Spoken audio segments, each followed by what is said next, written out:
नमस्कार, यो एभिन्यूज खबरको संकेत हो। तपाई अहिले एभिन्यूज@2 मा हुनुहुन्छ। म प्रभा थापा। प्रारम्भमा मूल खबर। झापाको कमलधाप सिमसार क्षेत्रमा डुबेर 3 बालकको मृत्यु। सिमसार निर्माणका लागि बनाइएको खाल्डोमा खसेको आफन्तको भनाई।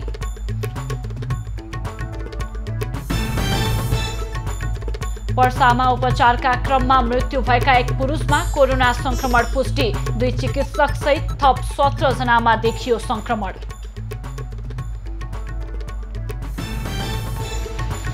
आजबाट देशभर छोटो दूरीमा सार्वजनिक यातायात सञ्चालन। एक जिल्लाबाट अर्को जिल्ला भने जान नपाइने।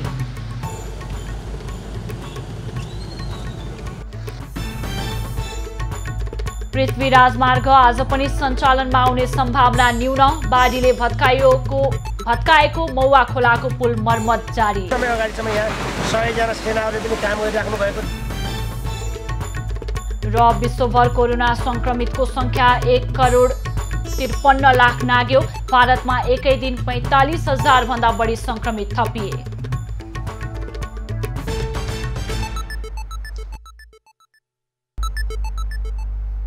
अब खबरको सिलसिला प्रारम्भ गरौं। डुबेर मृत्यु सम्बन्धी प्रसंगबाट। झापाको भद्रपुरको निर्माणाधीन कमलधाप सिमसार क्षेत्रमा डुबेर 3 बालकको मृत्यु भएको छ। भद्रपुर नगरपालिका 2 कमलधाप सिमसार क्षेत्रमा माछा मार्न गएका बालकको डुबेर मृत्यु भएको हो। मृत्यु हुनेमा भद्रपुर नगरपालिका 2 बस्ने 10 वर्षीय अंशु तामाङ रहेका छन्। सिमसारमा डुबेका तामाङको शव हिजो फेला परेको हो। सिमसारमै डुबेका अन्य 2 बालक पनि आज बिहान मृत अवस्थामा फेला परेका हुन्। मृत अवस्थामा भेटिनेमा गरामनीका 14 वर्षका करण धामी र उनका भाइ 12 वर्षका अर्जुन धामी रहेका छन्। उनीहरू केही महिनादेखि भद्रपुर स्थित मामा घरमा बस्दै आएका थिए। सिमसार निर्माणका लागि ठेकेदारले खाल्डो बनाएर छाडेका कारण बालबालिका डुबेको स्थानीयले बताएका छन्। त्यस्तै बुधबार साँझ दमक नगरपालिका 2 स्थित रतुवा खोलाको किनारमा इलाम चुलाचुली गाउँपालिका 5 बस्ने 45 वर्षीय राम केरुङ मृत फेला परेका छन्। त्यस्तै झापा गाउँपालिका 6 की 65 वर्षीय हरिमाया सार्की घर पूर्व रहेको बाँसघारीमा मृत फेला परेको प्रहरीले जनाएको छ। निगुरो टिपेर फर्कने क्रममा उनको लडेर मृत्यु भएको प्रहरीले जनाएको छ।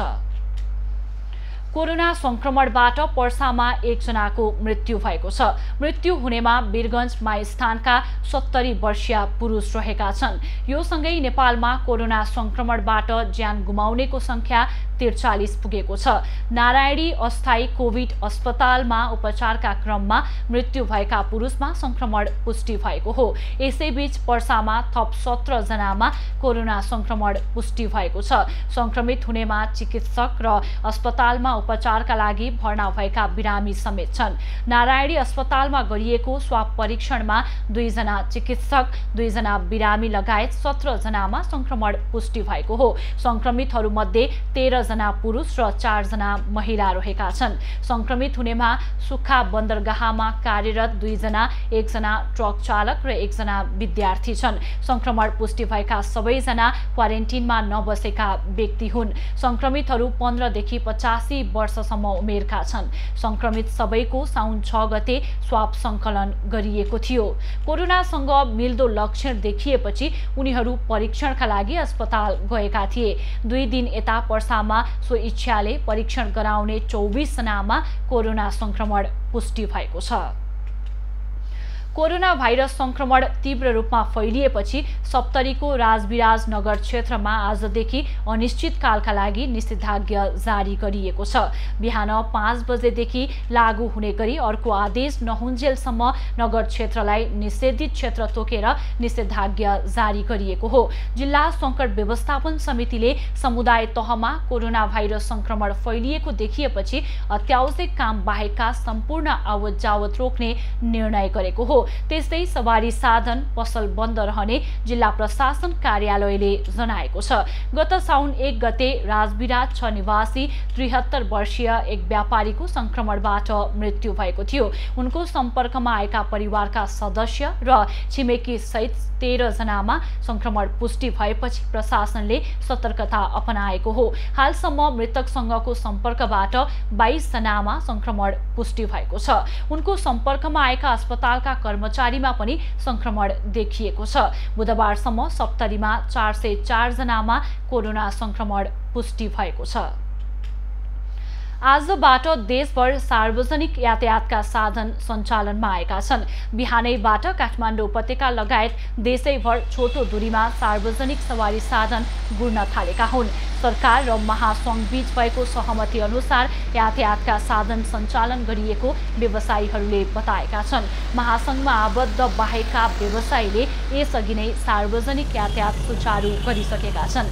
सवारी साधन एक जिल्लाबाट अर्को जिल्लामा जान भने नपाउने गृह मन्त्रालयले जनाएको छ। उपत्यकाको हकमा काठमाडौँ, ललितपुर र भक्तपुर जिल्लामा आवत जावत गर्न रोक नलगाइने बताइएको छ। सरकारले लकडाउन अन्त्य गरे पनि काठमाडौँ उपत्यका प्रवेश गर्न पास चाहिने नियम भने कायमै राखेको छ। लामो दूरीका सवारी साधन तत्काल नखुल्ने भएकाले पास अनिवार्य गरिएको हो। लामो दूरीका सवारी साधन भदौ 1 गतेपछि मात्रै सञ्चालन गर्न पाउने निर्णय सरकारले गरेको छ। देशभर केही दिनदेखि सक्रिय मनसुन कमजोर बन्दै गएको छ। मनसुन कमजोर बनेकाले गत आइतबार र सोमबार जसरी लगातार वर्षा नभए पनि केही स्थानमा भारी वर्षाको सम्भावना रहेको जल तथा मौसम विज्ञान विभागले औल्याएको छ। अझै पनि मनसुनी वायु नेपालभित्र नै क्रम जारी रहेको विभागले जनाएको छ। वर्षा गराउने न्यूनचापीय रेखा नेपालको पूर्वी भेग नजिक रहेकाले राति मनसुन केही सक्रिय हुने देखिएको छ। विभागका अनुसार आज प्रदेश 1, 2, बागमती र गण्डकीका केही स्थानमा भारी वर्षाको सम्भावना छ। आगामी 3 दिन कोशी, नारायणी, कर्णाली, महाकाली र यसका सहायक नदीहरूमा बहाव घट्ने र सतर्कता तलै हुने बाढी पूर्वानुमान महाशाखाले जनाएको छ। वर्षा केही कम भए पनि बाढी पहिरोको जोखिम भने उस्तै रहेको मौसमविदको भनाइरहेको छ। शुक्रबार र शनिबार पनि देशभर सामान्य बदली रही केही स्थानमा हल्कादेखि मध्यम वर्षाको सम्भावना रहेको छ। अविरल वर्षापछिको पहिरोले लमजुङको मर्स्याङ्दी गाउँपालिका 3 पल्लोटारीका 30 घर पुरिएका छन्। पहिरोमा परेर 8 जना घाइते भएका छन्। रातभर परेको पानीका कारण गाउँमाथिबाट पहिरो खसेर घरहरू पुरिएका हुन्। बुधबार र बिहिबार बिहान गाउँमाथिबाट ठूलो पहिरो खसेर घर पुरेको हो। पहिरो खसेपछि भाग्ने क्रममा 25 वर्षीय सिर्जना गोतामे, 13 वर्षीय कविता बस्यल र 70 वर्षीय देवबहादुर सार्की लगायत 8 जना घाइते भएका छन्। घाइतेहरूको स्थानीय स्वास्थ्य संस्थामा उपचार भइरहेको छ। 80 घरधुरी रहेको गाउँमा 30 घर पुरै पहिरोले पुरेको छ। बाँकी सबै घरमा आंशिक क्षति पुगेको छ। पहिरोले पुरेको 30 घर र बाँकी 50 घर गरी 80 घर नै स्थानान्तरण गरिएको छ। मंगलबार 4 घरमा पहिरो पसेको र बुधबार थप 26 घर सहित 30 घर पुरेको गाउँपालिकाले जनाएको छ। गाउँमा पुनः पहिरो जान सक्ने र घर बगाउने सम्भावना रहेकाले उनीहरूलाई तरापुको धनेश्वर आधारभूत विद्यालय, सामुदायिक भवन लगायतका स्थानमा राखिएको छ। बाढीले मौवा खोलाको पुल बगाएपछि अवरुद्ध पृथ्वी राजमार्ग आज पनि सञ्चालनमा आउने सम्भावना न्यून छ। बाढीले सोमबार धादिङ र चितवनको सिमानामा पर्ने मौवा खोलाको पुल बगाएपछि यातायात अवरुद्ध छ। मौसमले साथ दिए आज रातिसम्म सडक सञ्चालनमा आउने नभए शुक्रबारसम्म सडकमा यातायात सुचारू गर्ने गरी काम भइरहेको सडक विभागले जनाएको छ। सरकारी निकायबाट पर्याप्त सहयोग नभएको विभागको गुनासो छ। पुल भाँचिएको बिग्रेको होइन, भाँचिएको होइन, यो एप्रोच रोड चाहिँ वास गरेको पानी यताबाट डाइभर्ट भएर ठुलो रक आएर त्यहाँ बसेको डाइभर्ट भएर भाँचिएको र अहिले चाहिँ हाम्रो एप्रोच रोडमा चाहिँ अहिले वाल लगाएर, सामान्य वाल लगाएर फिलिङ गरेर अब 2-3 दिनमा हामी तयार पार्छौँ। सम्बन्धित सडक विभाग, नेपाली सेना, सशस्त्र पुलिस, जिल्ला प्रशासन केही होइन। गाउँपालिका सबै राज्य हामी सबै भिन्न पर्छ भन्दा जे छन् आफ्ना भएको उपलब्ध स्रोत साधनहरू सबै यहाँ खर्चिनु पर्छ त्यो देखिँदैन सडक विभागको मात्रै नै यहाँ उपस्थित छ त्यसका अतिरिक्त नेपाल आर्मीको केही भौतिक देखिया सडक सुचारू गर्न गजुरी स्थित नेपाली सेनाको ब्यारेकबाट 100 जवान खटिएका छन्। नेपाल प्रहरी र सशस्त्र प्रहरीले पनि सघाइरहेको छ। जिल्ला स्थित ट्राफिक प्रहरीसँग रहेका ठूला डोजर र स्काभेटर प्रयोगमा ल्याइएको छ। बनाउने कार्य जारी छ। त्यसमा चाहिँ ट्राफिक प्रहरीकै आफ्नो लोडर पनि भइरहेको छ, नेपाल प्रहरीको लोडर पनि भइरहेको छ र अन्य स्थानीय व्यक्तिहरूको लोडरहरू पनि हामीले लिएका छौँ।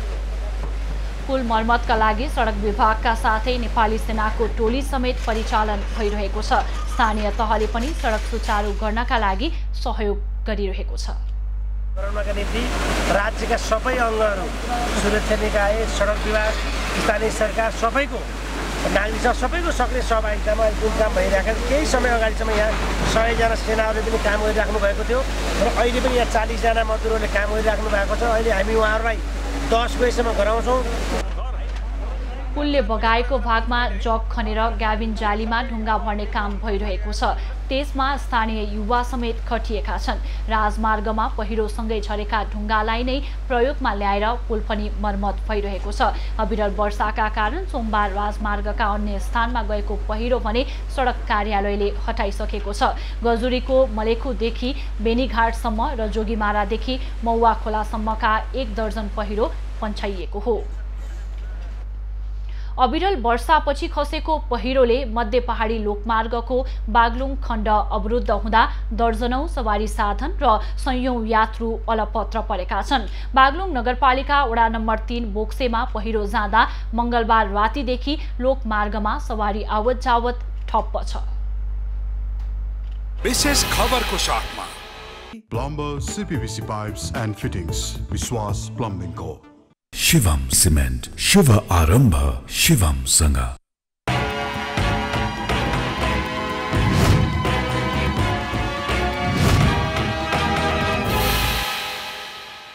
लोकमार्ग अवरुद्ध हुँदा बागलुङको पश्चिम क्षेत्रका साथै गुल्मी र रुकुम जान हिँडेका पैदल यात्रु अल्पत्र भएका छन्। मध्य पहाडी लोकमार्ग वर्षा बाढी पहिरोबाट ठाउँ ठाउँमा छिया भएकाले आफूहरू 8 घण्टा पैदल हिँडेर बागलुङ बजार आइपुगेको यात्रुहरू बताउँछन्। मान्छे त यस्तो जोखिम छ कि मान्छेहरू त बागलुङ आइपुग्ने हो कि होइन भन्नेसम्म भइसक्यो त अहिले पनि हामी बडा मुस्किलले छिरेर आइयो। त्यसमा लाग्छ यहाँबाट नजाँदै राम्रो हुन्छ भन्छु मैले। यो बाटो नबनाएसम्म बागलुङ हुँदै पश्चिम रुकुमसम्म पुग्ने सवारी आवागमनमा समस्या उत्पन्न भएर सयौं सवारी साधन र यात्रुहरू बिचल्लीमा छन्। वर्षाका कारण बागलुङ सदरमुकाम नजिकै बोक्सेको खाल्टोमा पहिरो बगिरहेकाले आवागमन ठप्प भएको छ। मंगलबार रातिदेखि अवरुद्ध सडक बुधबार साँझसम्म पनि खुलाउन पहल नगर्दा आफूहरू अल्पत्र परेको सवारी चालकले बताएका छन्। हामी त बिहान 5 बजे हो आएको। बिहान 5 बजेबाट अब यहीँ यत्रो बजेसम्म यहीँ छौँ। अब जेसिबी आउने कुरो छैन, मेसिन आउने कुरो छैन, मान्छेहरू अल्पत्र छन्। अब हामी अब खाना नि खाइ होइन, यहीँको यहीँ हो, गाडी कुर्न पर्यो, यहीँको यहीँ छौँ। अघि यो बाटाले गर्दा अब तपाईँहरूले देखिराख्नु भएको छ पहिरो यति छ। त्यही पनि अब डोजर अब लाउने भने लगभग 1-2 घन्टा फाल्ला जस्तो छ। अहिलेसम्म कसैको सुनाइ भएको छैन। हामी अब बिहानदेखि अहिलेसम्म यही नै छौँ। पहिरोले बाटो अवरुद्ध हुँदा कोरोनाका बिरामी बोकेको एम्बुलेन्स पनि रोकिएका छन्। पहिरो स्थलमा अल्पत्र रहेका सवारी साधन र यात्रुहरूको उद्धार गर्ने विषयमा सम्बन्धित निकाय मौन हुँदा आफूहरूले कष्ट भोग्नु परेको यात्रुको गुनासो छ। सानो एक्स्काभेटरले पहिरो पन्छाउन सम्भव नभएपछि डोजर पठाएर बाटो खुलाउने प्रयास भइरहेको बागलुङ प्रशासनले जनाएको छ। सडक तलको बस्तीमा स्थानीयले पहिरो हटाउँदा ढुङ्गा माटो सडक तल फाल्न विरोध गरेकाले यातायात सुरु गर्न समस्या भएको छ। राजेश चन्द्र राजभण्डारी, बागलुङ।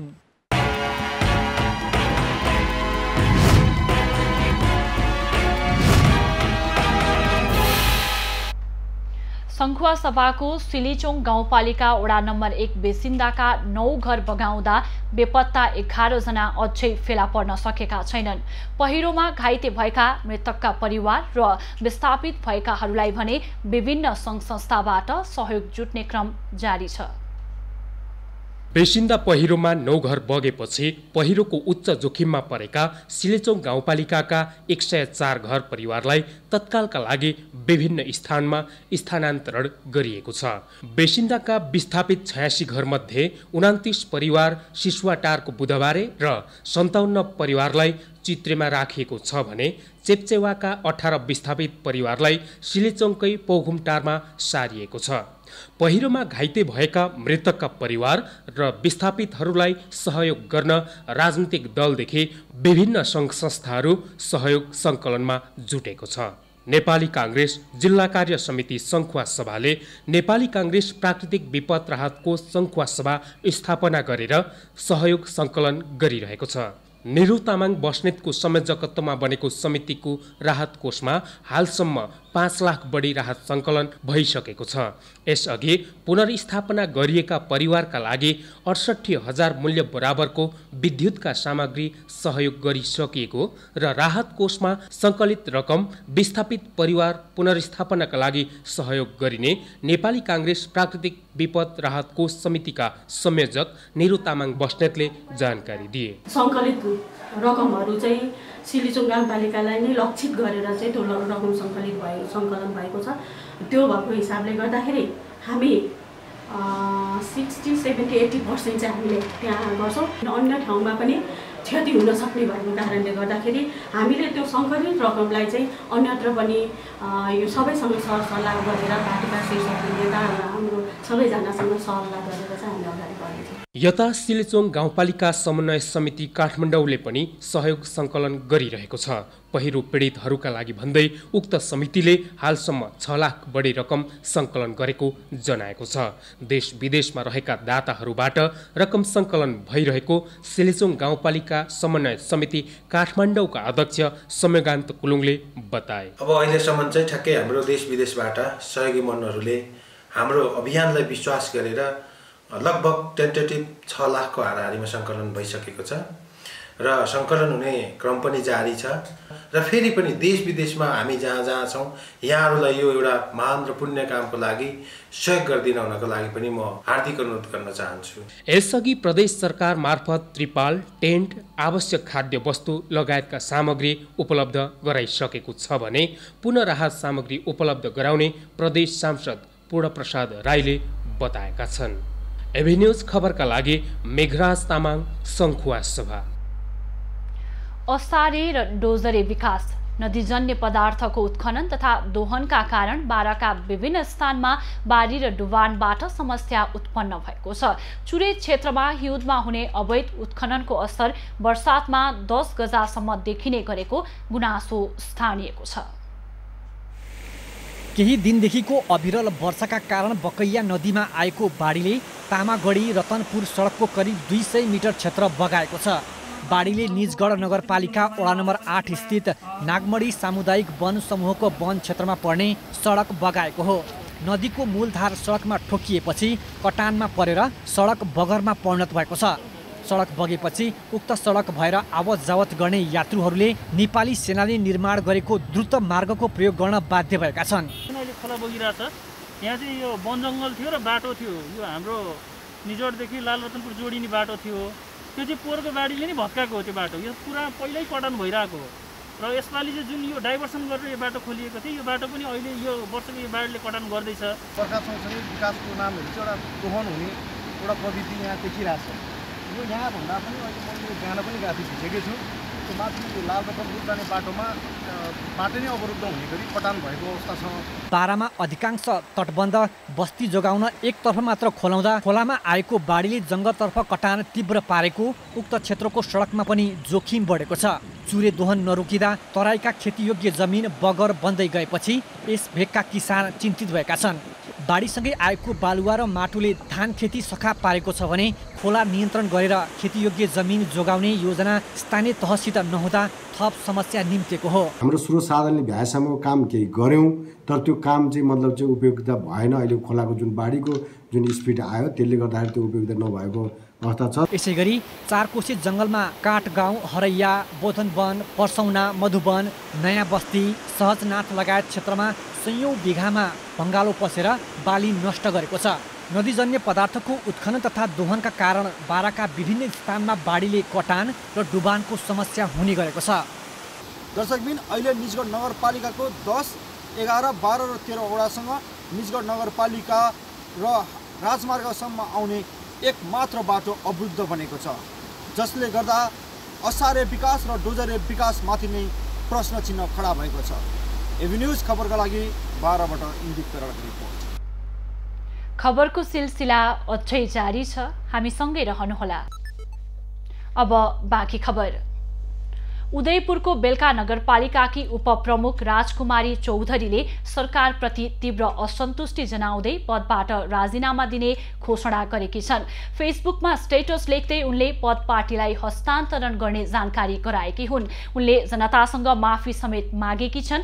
उनले फेसबुकमा कालो करतुतहरूका विषयमा कार्यान्वयन हुँदैन, धिक्कार छ 2/3 सरकार भनेर लेखेकी छन्। उनी तत्कालीन नेकपा एमालेबाट उपप्रमुखमा विजयी भएकी हुन् र यो विषयमा हामीसँग कुराकानी गर्न यतिखेर हाम्रो टेलिफोन सम्पर्कमा हुनुहुन्छ बेलका नगरपालिकाकी उपप्रमुख राजकुमारी चौधरी।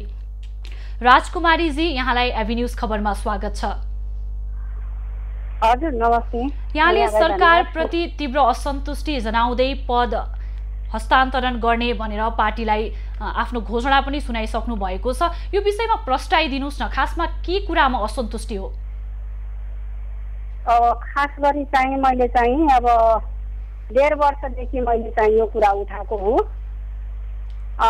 पहिलो कुरा चाहिँ के हो भनेपछि उहाँ जुन कर्मचारीको विषयमा मैले चाहिँ कुरा उठाएको हो, त्यो कर्मचारी जीविसमा करारमा बस्नु भएको थियो। तर यहाँ नगरपालिका भएपछि उहाँ चाहिँ त्रिपुरा नगरपालिकाले चाहिँ हाजिर नगराएको खण्डमा बेलका नगरपालिकामा उहाँलाई हाजिर गराउने कुरा आयो। त्यस पछाडि पार्टीले स्टेप पनि लियो। उहाँ चाहिँ राम्रो मान्छे होइन, भ्रष्टाचारी हुन्, यो मान्छेलाई हाजिर गराउनु हुँदैन बेलका नगरपालिकामा, हामीलाई पनि खराब गर्छ भनेर पार्टीका नेताजीहरूले कुरा गर्नुभयो। नारद निरौला भन्ने हाम्रो वरिष्ठ नेता हुन्, नेकपा एमालेका, अहिले जिल्ला कमिटीका सदस्य हुन् नगरपालिकाका। उहाँ चाहिँ जिल्ला कमिटीका सदस्य हुनुहुन्छ र नगरपालिकाका सल्लाहकार पनि हुन् उहाँ। त्यो विषयमा जबरजस्ती नै अब हाजिर गरायो। हाजिर गराइसक्दाखेरिको अवस्थामा अहिलेसम्मको अवस्था 3 वर्ष बितिसक्दाखेरिको अवस्थामा एउटा उनले मानवीयताप्रति गर्ने व्यवहारहरू, विवेकका कुराहरू र सेवा सुविधाका कुराहरू र सामान खरिद प्रक्रिया र ठेक्का प्रक्रिया, टेन्डर लगाउने कुरासम्म पनि उहाँको ठुलो भएको छ। उहाँ नभएपछि नगरपालिका चल्दैन भन्ने कुरा हाम्रो मेयर साहबले बोल्नुहुन्छ। किनभने 753वटा नगरपालिका मध्ये 752वटा नगरपालिका छन् अनि एउटा नगरपालिका उहाँ बिना, जुन सन्तोष पौडेल भन्ने व्यक्ति बिना एउटा नगरपालिका नचल्नुको कारण के हो र पटक पटक कर्मचारी माग गर्दाखेरिको अवस्थामा सबै पदका व्यक्तिहरूलाई पठाउनु पर्ने, कर्मचारी माग गर्ने क्रममा पठाउनुहुन्छ, तर कम्प्युटर अपरेटर किन चाहिँ पठाउनुहुन्न उहाँ? र यहाँका जुन खरिद प्रक्रियाका कुराहरू छन्, यो खरिद प्रक्रिया पङ्खादेखि लिएर एस्काभेटरसम्मको छ।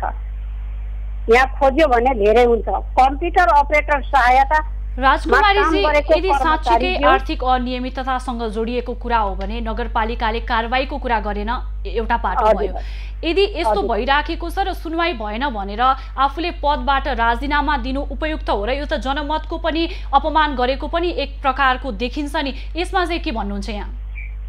मैले चाहिँ के भने यसमा चाहिँ मैले त्यति सजिलो दिन सक्दिनँ। मेरो चाहिँ घोषणा त हो, तर जुन हिलो छ, यहाँ गन्दा गोल छ, यो गन्दा गोलमा बसेर, यो हिलोमा बसेर मैले काम गर्न सक्दिनँ।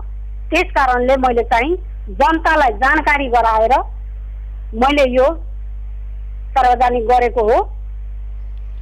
किनभने जनताका हातमा छ, जनताले राख्न चाहन्छ भने म बस्न तयार पनि छु।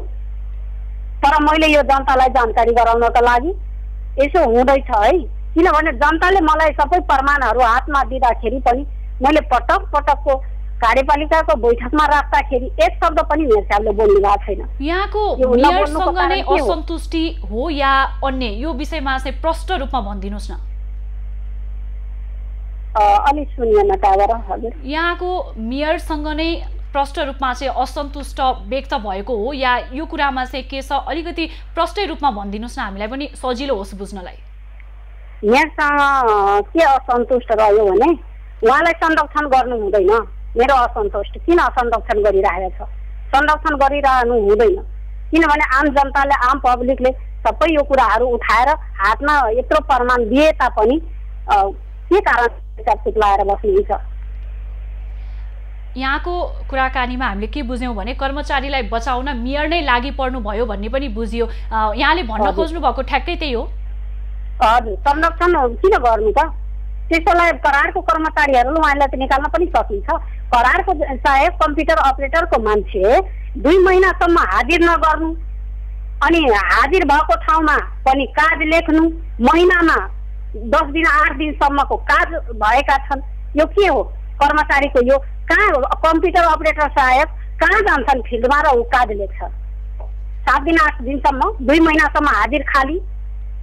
यहाँको आरोप भनौँ या यहाँको चाहिँ असन्तुष्टि भनौँ, यहाँ चाहिँ मेयरकै मिलेमतोमा एउटा कर्मचारीलाई बचाइयो भन्ने पनि हामीले बुझ्न सक्यौँ। यो विषयमा चाहिँ तपाईँले पक्कै पनि बैठक र पार्टीमा पनि कुरा राख्नुभयो होला। मेरो कुरा सुन्नुहोस् है, बैठकमा या पार्टीमा पनि कुरा राख्नुभयो, यसको निर्क्युल किन निकाल्न सकिएन, यो किन भन्न सकिएन, कर्मचारीलाई बचाउ गर्न मेयर नै लाग्नुपर्नेमा अरू अनियमितता पनि सँगै जोडिएका छन्, यो कुरामा चाहिँ के छ?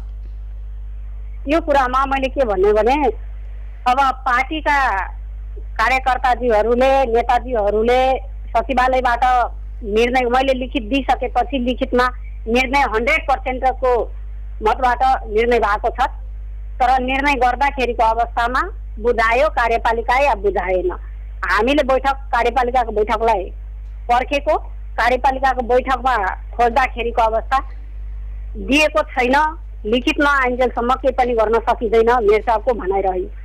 तर लिखित यदि पार्टीमा त लिखित भएको हो, मेयर साहब स्वयं आफै बसेर निर्णय गर्नु भएको छ, त्यो कुरालाई फेरि पनि उहाँले लिखितै खोज्नुहुन्छ भने के कारणले पार्टीले बुझाएन? कार्यपालिका बैठकमा पार्टीले बुझाउनु पर्थ्यो नि त, किन बुझाएन? अन्तिममा यहाँ के भन्न चाहनुहुन्छ? यस्तो आर्थिक अनियमितता भइरहेको छ भनेर हजुरले आरोप पनि लगाइराख्नु भएको छ र असन्तुष्टि व्यक्त गर्दै पदबाट राजीनामा दिने भन्ने पनि जानकारी दिइराख्नु भएको छ। अन्तिममा के भन्न चाहनुहुन्छ, संक्षिप्तमा भनिदिनुहोस्। अन्तिममा मैले के भन्न चाहन्छु भने जुन स्थानीय तह हो, यो स्थानीय तह चाहिँ सफा हुनुपर्छ। पहिलो कुरा यो हिलो हुनु हुँदैन। हिलोमा बसेर हामीले काम गर्न सक्दैन। जनताको मत लिएर बसेको छु, सिधै जनता हामीसँग ठोकिन्छ। सिधै जनता ठोकिराख्दाखेरिको अवस्थामा सबै कुराको जवाब दिनुपर्ने हुन्छ। कर्मचारी व्यवस्थापन गर्नुपर्ने प्रमुख प्रशासकीय जीको हो नि त। जनताको गुनासो उपमेयरले सुन्छ, मेयरले सुन्छ, वडाध्यक्षले सुन्छ भने कर्मचारीको गुनासो त प्रमुख प्रशासकीयले सुन्नुपर्ने हो नि त। किन सुनिँदैन कर्मचारीको गुनासो प्रमुख प्रशासकीयले? प्रमुख प्रशासकीयको पनि यसमा छ, धेरै कुरा छ। एउटा मानवीयताको व्यवहारले, पद्यताको व्यवहारले पनि सुरक्षावास हामीले सञ्चालन गरिराख्दाखेरिको अवस्थामा प्रमुख प्रशासकीय सरले के भन्नुभएको छ भने एउटा महिला मलाई पनि खोज दिनुस्, म पनि बस्छु सुरक्षावासमा भन्ने उनले बोल्ने तरिका के हो? यो फ्याउरी भुक्दै गर्छ, उपमेयर फ्याउरी हुन्, भुक्दै गर्छन्। यस्ता शब्दहरू मानवीयतालाई धार्ने कुरा, विवेकका कुरा, ये कुरा हुन्? यही हो मान मर्यादा? उपमेयर बोलिसकेपछि कार्यपालिकाको बैठकमा चाहे नगरसभामा त्यस पछाडि प्रमुख प्रशासकीय उठेर जवाब दिन्छन्। यही हो मर्यादा? हरेक कुरा छ जोडिएको, होइन? धन्यवाद राजकुमारीजी र समय र संवादका लागि यहाँलाई पुनः पनि धन्यवाद दिन चाहन्छु।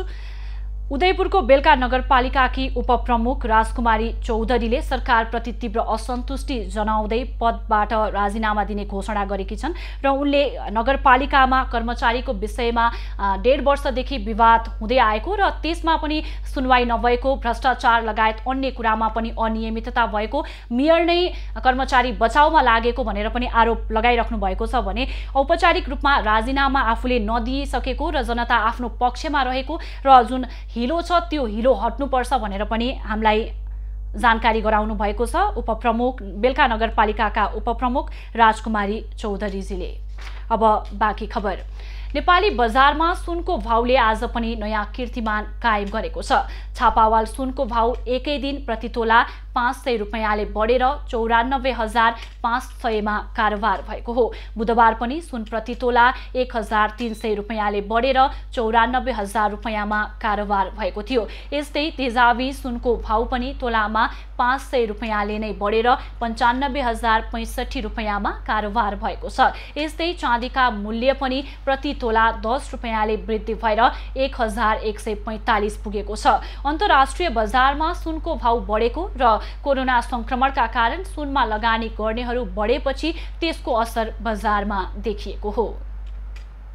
श्रीमतीको हत्या अभियोगमा सर्वोच्च सहित जन्मकैदको सजाय काटिरहेका सशस्त्र प्रहरी बलका तत्कालीन डीआईजी रञ्जन कोइराला आज जेल मुक्त भएका छन्। सर्वोच्च अदालतले जन्मकैदको सजाय घटाएर 8.5 वर्षमा झारिदिएपछि कोइराला दिल्ली बजार कारागारबाट मुक्त भएका हुन्। श्रीमती गीता ढकालको हत्या गरेपछि उनी जेल परेका थिए। प्रधान न्यायाधीश चोलेन्द्र शमशेर जबरा र न्यायाधीश तेज बहादुर केसीको इजलासले असार 15 गते कोइराला 8.5 वर्ष जेल बस्दा पनि सजायको मकसद पूरा हुने भन्दै सजाय घटाउने फैसला गरेको थियो। हत्या मुद्दामा जिल्ला र पुनरावेदन अदालतले गरेको जन्मकैदको फैसला असार 15 गते सर्वोच्च अदालतले घटाएर 8 वर्ष 6 महिना झारेपछि उनी थुना मुक्त भएका हुन्। महिला अधिकारका क्षेत्रमा कार्यरत व्यक्ति तथा सङ्घ संस्थाहरूले फैसलाले महिलामाथि गम्भीर प्रकृतिका बर्बर र निकृष्ट घटना झन् बढ्दै जाने भन्दै आपत्ति जनाएका छन्। न्याय प्रणाली तथा न्यायमूर्तिहरूमाथिको विश्वास गुम्ने खतरा झन् बढ्ने उनीहरूको चिन्ता छ।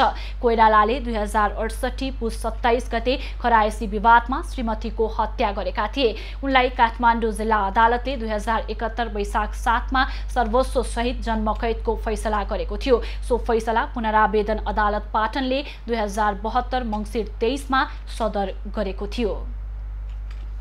कञ्चनपुरको शुक्लाफाँटा नगरपालिका वडा नम्बर 7 को वडा कार्यालयमा गैराती अज्ञात समूहले आगजनी गरेको छ। च्यालका सिसाहरू फुटाएर पेट्रोलियम पदार्थ छर्की वडा कार्यालयमा आगजनी गरेको पाइएको प्रहरीले जनाएको छ। आगजनीबाट वडा कार्यालयका कम्प्युटर, सोफा, कार्पेट, कुर्सी, टेबल र कागजपत्र जलेर नष्ट भएका छन्। आगजनी कसले गरेको खुलेको छैन। सभाहल र सचिवको कार्यकक्षमा बाँसको मसाल बनाई पेट्रोलियम पदार्थको सहायताले आगजनी गरेको पाइएको छ। वडा अध्यक्षको कार्यकक्षमा भने आंशिक रूपमा क्षति भएको छ। कञ्चनपुर र कैलालीमा बसोबास गर्दै आएका राणा थारू समुदायका महिलाहरूले आज महत्त्वपूर्ण पर्व तीज मनाउँदैछन्। हरेक वर्ष श्रावण शुक्ल पक्ष तृतीया तिथिका दिन राणा थारू समुदायले तीज पर्व मनाउने गर्दछन्। राणा थारू समुदायले तीजलाई दिदीबहिनी र दाजुभाइको आत्मीयता बढाउने महत्त्वपूर्ण पर्वका रूपमा लिने गर्दछन्। राणा थारू गाउँमा तीज पर्वको आगमनसँगै दाजुभाइले दिदीबहिनीहरूका लागि पिङ राख्ने चलन समेत रहेको छ भने दिदी बहिनीहरूले बिस्तारै पिङ खेल्दै माङ्गलिक गीतहरू गाउने गर्दछन्। पर्वमा दिदी बहिनीले पानी समेत नपिएर निराहार व्रत बसी दाजुभाइको दीर्घायुको कामना गर्दछन्। यो पर्वमा प्रसादका रूपमा परम्परागत पकवान सिमही, पपरा, पुरी, गुलगुला खाने गरिन्छ। मोहत्तरीको गौशाला नगरपालिकामा किर्ते कागज पत्र मार्फत 9,70,000 रुपैयाँ भुक्तानी गरिएको पाइएको छ। नगर कर्मचारीले किर्ते उपभोक्ता समितिका नाममा टिप्पणी आदेश सहितका कागजात बनाएर चेक लिएको खुलेको हो। किर्ते नापी किताब, उपभोक्ता समितिको निर्णय, उपभोक्ता समितिको निवेदन, सार्वजनिक परीक्षण, प्रमाणित बिल, हाजिरी लगायत किर्ते कागज पत्र बुझाई चेक भुक्तानी गरिएको नगरपालिकाले जनाएको छ। किर्ते कागजातका साथै कार्यालयमै चेक फेला परेको विषयमा अनुसन्धान भइरहेको नगरपालिकाले जनाएको छ। केही व्यक्ति मलाई लाग्छ यो केही व्यक्तिहरूले उचालेको व्यक्तिहरूबाट यसरी यो समाचार यो बाहिर आएको। गौशाला नगरपालिका वडा नम्बर 6 मा कामै नभएको नाला निर्माण उपभोक्ता समितिलाई नगरपालिकाका कर्मचारीले भुक्तानी टिप्पणी आदेश गरेका हुन्। सो आदेशमा योजना शाखा प्रमुख तिलक बहादुर जिम्बा, प्राविधिक शाखाका इन्जिनियर प्रवीर सिंह र नगरपालिकाका प्रशासकीय अधिकृत वीरेन्द्र जङ थापाको हस्ताक्षर रहेको छ। योजना शाखामा कार्यरत कर्मचारीले किर्ते कागजात तयार गरी प्रशासकीय अधिकृत थापालाई पनि प्रलोभनमा पारी भुक्तानीका लागि टिप्पणी आदेश दिएको देखिएको छ। खाता खोल्न नगरपालिकाबाट सिफारिस सहितको कागजात बन्ने क्रममा किर्ते योजनाको रहस्य सार्वजनिक भएको हो। कैलालीको धनगढीदेखि पूर्व सत्ती चोकसम्मको 62 किलोमिटर लामो हुलाकी सडक मध्ये बसन्ता वन क्षेत्रमा निर्माण गर्नुपर्ने सडक निर्माणको काम अझै सुरु हुन सकेको छैन। बसन्ता वन क्षेत्रमा पर्ने 2 किलोमिटर सडक क्षेत्रमा रुख कटान गर्नुपर्ने भए पनि रुख कटानका लागि अनुमति नपाउँदा काम रोकिएको हो। जिल्ला वन कार्यालयले एउटा स्थानीय तहको सहमति अनिवार्य हुनुपर्ने बताएको थियो। पछि आफूहरूले सो क्षेत्रभित्र पर्ने टहरा हटाउने केही वनहरू घेरबार गर्ने भनेर सहमति गरी वन कार्यालयमा सहमति पत्र पठाइसक्यो र छिट्टै काम अगाडि बढाउनका लागि मन्त्रालयमा प्रतिवेदन समेत पठाउने काम भइरहेको कैलाली गाउँपालिकाले जनाएको छ। अहिलेसम्म जहाँसम्म उसले बाटो निर्माण ग्राभेल हाल्यो, कल्भर निर्माण गर्यो, त्यहाँसम्म कालोपत्रे निर्माण गरिसकेको छ। 2 किलोमिटरसम्म जो 121 जति रुखहरू छन् त्यो रुख चाहिँ काट्न सकेको अवस्था छैन। बसन्ता क्षेत्रमा पर्ने रुख कटानका लागि छपानको कार्य भइसकेको र जिल्ला वन समन्वय समितिका लागि माग गरिएको भए पनि हालसम्म सहमति पत्र नआउँदा काम अगाडि बढ्न नसकेको हुलाकी सडक आयोजनाले जनाएको छ। बसन्ता सामुदायिक वन अन्तर्राष्ट्रिय जैविक मार्ग भएकाले वन्यजन्तुका लागि अन्डरपास र ओभरपास नबनाइएका कारण समस्या भएको हो। अहिले निर्माण कम्पनीले अन्डरपास र ओभरपास बनाउने प्रतिबद्धता जाहेर गरेको छ। सोही अनुसार सरकारी स्वीकृति लिएर छिट्टै काम अघि बढाइने जिल्ला वन समन्वय समितिले जनाएको छ। हुलाकी सडकको सम्बन्धमा खास के हो भने विगत 5-7 वर्षदेखि त्यो काम सुरु भएको रहेछ हैन। त्यो बेला चाहिँ यो अन्डरपास र ओभरपास जस्तै बसन्ता कोरिडोर भनेको अन्तर्राष्ट्रिय जैविक मार्ग हो हैन। जैविक मार्ग भएकोले त्यहाँ चाहिँ अब अन्डरपास र ओभरपास चाहिँ वन्यजन्तुको चाहिँ के भन्छ आउने जाने बाटो हो त्यो हैन। वन्यजन्तुको बाटो हुँदाहुँदै पनि त्यो अन्डरपास र ओभरपास पहिला बनाइएन। त्यसो बेला वन कार्यालयले अन्डरपास र ओभरपास बनाउनु पर्यो भन्ने हिसाबले यसलाई चिठी लेखेको रहेछ। अर्को तपाईँको एलाइनमेन्ट चेन्ज गर्ने भनेर चाहिँ पत्रचार भएको रहेछ, तर त्यो आयोजनाबाट एलाइनमेन्ट चेन्ज पनि भएन। धनगढीदेखि पूर्व सत्ती चोकसम्मको 62 किलोमिटर लामो दूरीको हुलाकी सडक मध्ये बसन्ता वन क्षेत्रमा निर्माण गर्नुपर्ने सडक बाहेक सबै भागमा निर्माण पूरा भइसकेको छ। बसन्ता वन क्षेत्रमा 2 किलोमिटरमा रुख कटान गर्न नै बाँकी रहेको छ। विवेक नागरी, कैलाली। बागलुङ नगरपालिका कार्यालय बजारमा सारेपछि सुविधा सम्पन्न भवन सुनसान बनेको छ। सम्बन्धित निकायले चासो नदिँदा नगरवासीको सम्पत्ति लागू पदार्थ दुर्व्यसनीको अखडा बनिरहेको छ।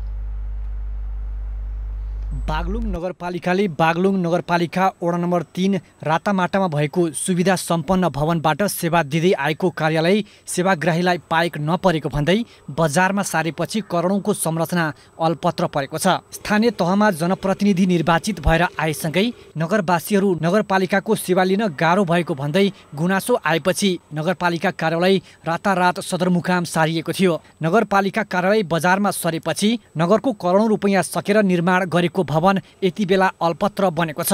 अल्पत्र भवन यति बेला लागू पदार्थ दुर्व्यसनीको अखडा बनेको छ। अहिले भवन के भएको छ भनेदेखि तपाईँको अहिले जो अस्ति नै सिलसिलाबद्ध ढङ्गले रातमाटामा घर फोडी भएको त्यो अस्ति एउटा सिडी पनि यहाँ भेटिएको छ। तपाईँ गाँदाखेरि मान्छे बस्ने यहाँ जम्मै तपाईँ अवैधानिक काम गर्ने थलो भएको छ। सुविधा सम्पन्न भवन अल्पत्र पारेर नगरपालिका मात्रै तल सारिएकोमा स्थानीय असन्तुष्ट छन्। आफ्नो करोडौंको भवन अल्पत्र पारेर नगर प्रमुखदेखि कार्यालय प्रमुख लाखौं रुपैयाँ खर्च गरेर भाडाको घरमा बस्नु गलत भएको नगरवासीको भनाइ छ। यो लगानीको यत्रो लगानी भएको छ, यहाँ न अहिले कार्यालय छ, न कर्मचारीको आवास छ, र आवासको लागि पनि तपाईँको त्यहाँका मान्छेहरू चाहिँ बाहिर पैसा तिरेर बसिरहेछन्। पुरानो जिल्ला कृषि कार्यालयको भवनबाट अहिले नगरपालिकाले कार्य सञ्चालन गरिरहेको छ। बागलुङ 2 मा सारिएको भवन साँघुरो रहेकाले कार्य सम्पादन प्रभावकारी बन्न सकेको छैन। नगरपालिकाले आफूसँगको भौतिक पूर्वाधारको सदुपयोग गर्नुपर्ने स्थानीयको भनाइ छ। नगरपालिकाको भवन अल्पत्र छ, कार्यकारी प्रमुख, नगरपालिकाका मेयर साहब र त्यस्तै हामीले भाडा तिर्ने इन्जिनियरहरू होला, कुनै व्यक्तिहरू होला, उहाँहरू त्यहाँ गएर बस्दाखेरि के हुन्थ्यो, मजाको कम्पाउन्ड भएकै थियो नि, अरू काम पनि गर्न सकिन्थ्यो होला नि। र भवन चाहिँ अल्पत्र पारेर यतापट्टिको भवन चाहिँ बनाउने, उतापट्टिको भवन चाहिँ फेरि जिउन बनाउने।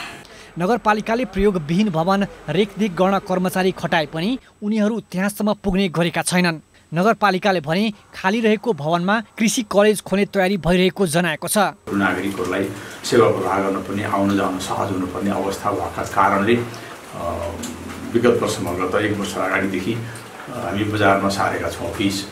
बजारमा सारिसकेपछि त्यो अफिस अहिले प्रयोगविहीन अवस्थामा देखिएको छ। बागलुङ नगरपालिकाले यद्यपि कृषि क्याम्पस चलाउने गरी प्रस्ताव चाहिँ अगाडि सारेको छ। नगरपालिकालाई कृषिको भवन नपुग्ने भन्दै महिला विकास कार्यालय र तत्कालीन जिल्ला विकास समितिको भवन समेत प्रयोग गर्दै आए पनि कार्यालय एकीकृत नहुँदा नगरवासीले झन्झट बेहोर्नु परिरहेको छ। नगरपालिकाले आफ्नो भवन अल्पत्र अवस्थामा राखी पनि नगर प्रमुख र कर्मचारीको आवासका लागि मासिक 1 लाखभन्दा बढी खर्च गर्दै आएका छन्। राजेश चन्द्र राजभण्डारी, बागलुङ। खबरको सिलसिला अझै जारी छ, हामीसँगै रहनुहोला।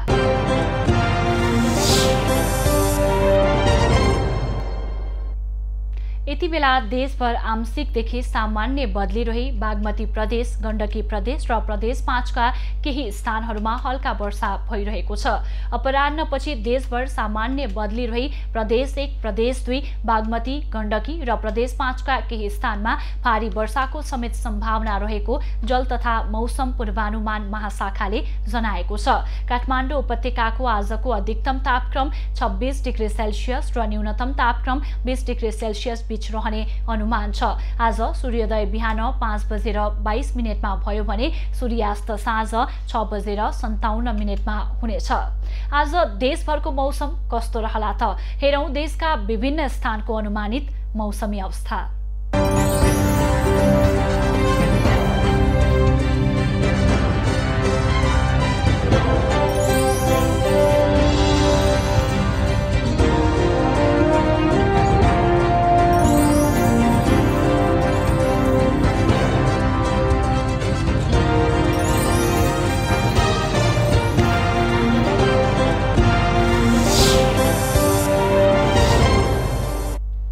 अहिलेलाई खबरको क्रम यति नै। एभिन्यूज खबरका यी सहित अन्य विस्तृत खबरका लागि www.avenews.tv लगअन गर्न सक्नुहुनेछ। युट्युब, फेसबुक र ट्विटरमा पनि हामीलाई फलो गर्न सकिनेछ। खबरभित्रको खबरका लागि हेर्दै रहनुहोला एभिन्यूज खबर। नमस्कार।